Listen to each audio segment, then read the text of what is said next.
بسم الله الرحمن الرحيم.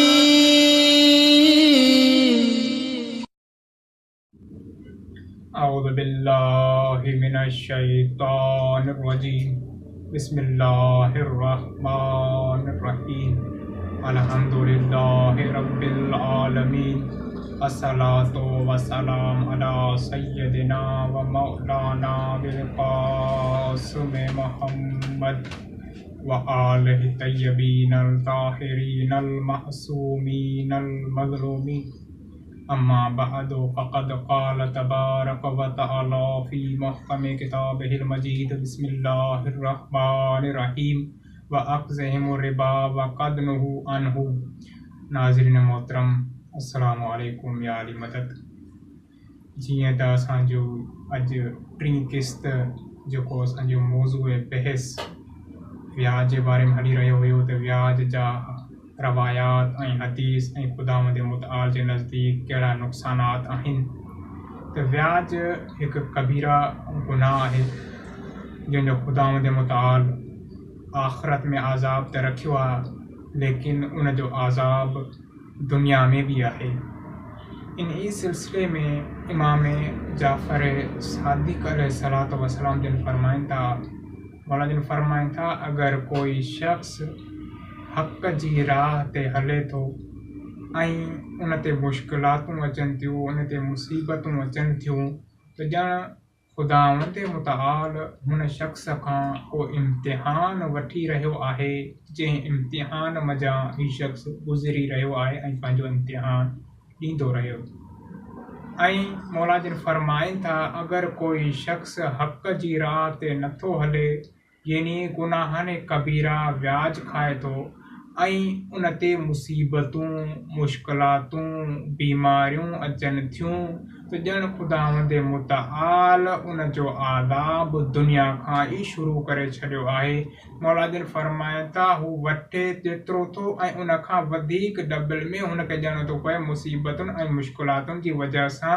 उन जो आख़िरत में त आज़ाब आहे ई आहे, लेकिन ख़ुदावंद मुतआल उनखे दुनिया मां ई आज़ाब वठणु शुरू कयो आहे।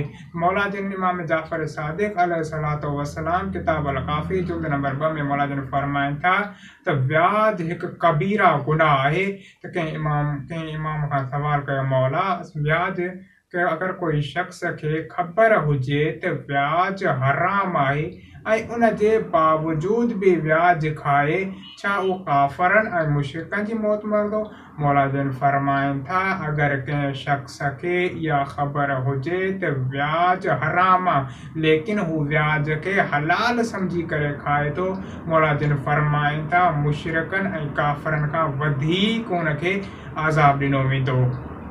मौला अली अलैहिस्सलातु वस्सलाम जिन फरमाइनि था, मौला खां कंहिं सवाल कयो, चए मौला मूं कुझु ॻाल्हियुनि जो पंहिंजे पाण में, कंहिं शख़्स सवाल कयो, मौला मां इहो ॻाल्हियुनि जो गुमान कयां थो त इहे जेके ॻाल्हियूं आहिनि इहे असांजे मोमिननि जूं निशानियूं आहिनि। मौला फरमाए थो, कहिड़ियूं ॻाल्हियूं आहिनि जेके तूं इहे ख़्यालु करीं थो त इहे मोमिननि जूं आहिनि? उन कुझु ॻाल्हियूं ॿुधायूं ऐं ॿुधाइण खां बाद में उन शख़्स हिकु इहा बि ॻाल्हि कई, मौला मां इहो गुमान कयां थो त जेको बि शख़्स व्याज न खाईंदो उहो मोमिन आहे। मौला फरमाइनि था, इहा हक़ीक़त आहे। मौला फरमाइनि था, जेको बि शख़्स व्याज खाए थो उहो ईमान जे दायरे खां ख़ारिज थी थो वञे।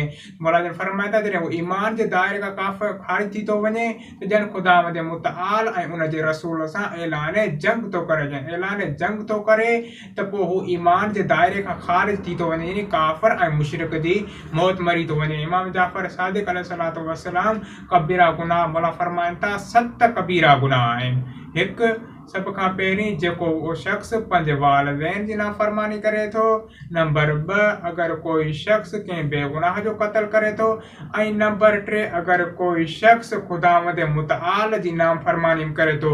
त अगरि कोई शख़्स यानी ख़ुदावंद मुतआल ऐं उन जे रसूल ऐं आइम्मा ताहिरीन अलैहिस्सलातु वस्सलाम असांखे साफ़ वाज़िह ऐं ज़ाहिर करे ॿुधायो आहे त व्याज हिकु कबीरा गुनाह आहे, जंहिंखां असांखे आइम्मा ताहिरीन ऐं ख़ुदावंद मुतआल झलियो आहे, लेकिन असां इमाम ख़ुदावंद आलम जी हाणे ॻाल्हि खे न मञूं ऐं नाफ़रमानी कयूं त ॼण इहो कबीरा गुनाह में असां मुर्तकब थी वेंदासीं ऐं ॼण असां मुर्तकब थी विया आहियूं।